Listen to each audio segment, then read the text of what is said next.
Boa noite para você. A partir de agora vamos dar início ao Fique por Dentro. E hoje, ao meu lado, o Dr. Fábio. Ele é oftalmologista e especialista na retina, né?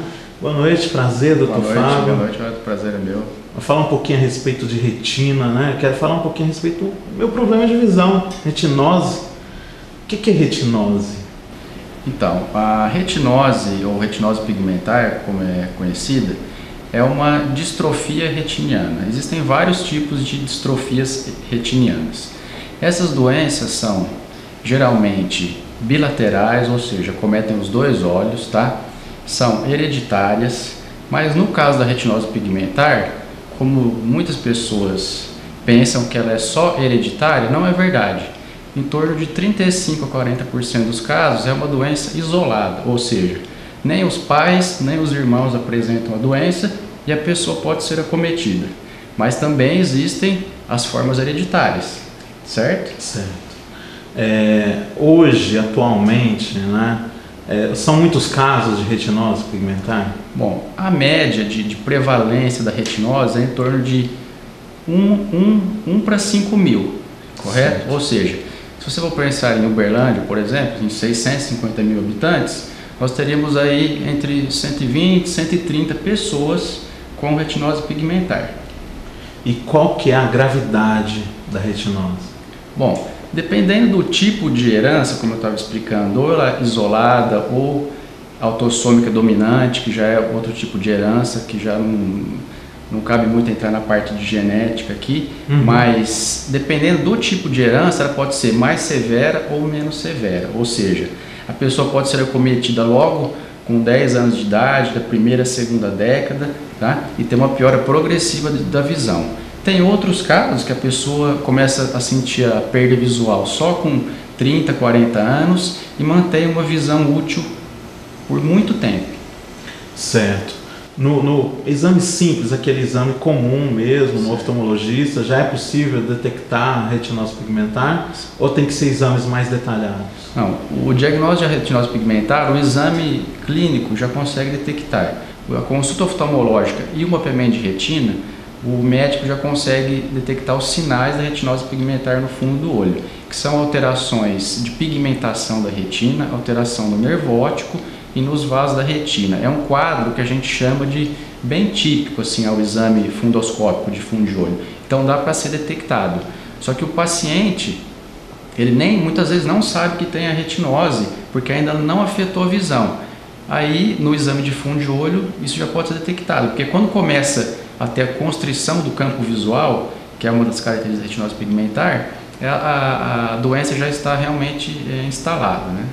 E na verdade não é assim, né? Pegou a retinose hoje, eu descobri que estou com retinose, amanhã já estou cego. Não, ela é gradativa, né? De maneira nenhuma, justamente. É uma perda visual lenta e progressiva.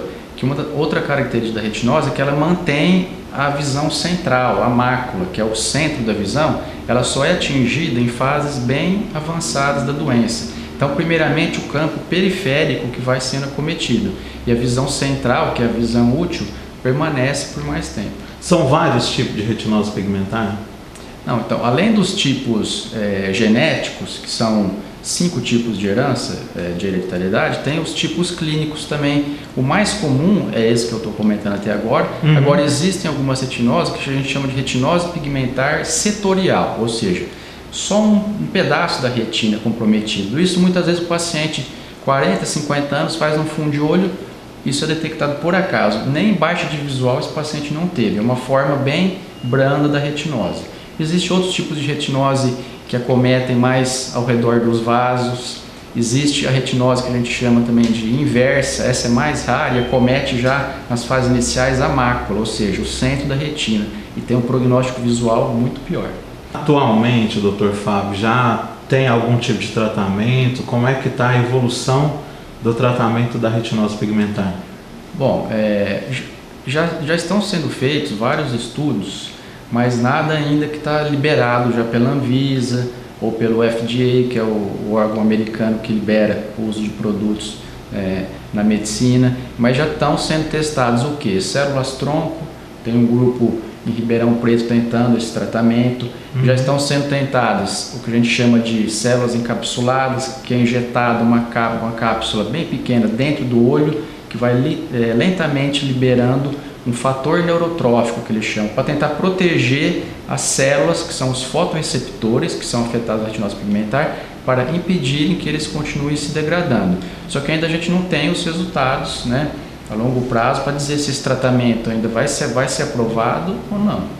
Tudo ainda em estudo e, lógico, médio a longo prazo, né? Isso, mas já existem aí trabalhos com mais de 60 pacientes incluídos com esse tratamento de células encapsuladas para avaliar se os resultados vão ser bons ou não, se tem risco ou não. E aí também não vai ser para todos os pacientes, vai existir critérios de inclusão ou exclusão, né?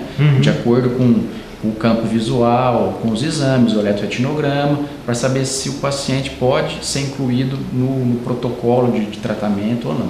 No futuro próximo, nós cremos nisso, né? Podemos sonhar com esse tratamento. Sim, né? E nós também, oftalmologista também, porque não é agradável você comunicar ao paciente que não tem muita coisa a ser feito no momento, né? Sempre a gente está esperando os novos tratamentos. Eu me lembro quando foi diagnosticado o meu problema de retinose, eu tinha o quê? 18 anos, né? E na época eu não sabia nem o que era retinose, né? E de repente eu ouvi, não tem mais jeito, né? E hoje a gente já pode sonhar com o futuro, né? Justamente. Com a questão da genética, da biologia molecular, os tratamentos estão já bem avançados e acho que num futuro não tão distante, aí, 3, 5 anos, a gente pode ter notícias animadoras.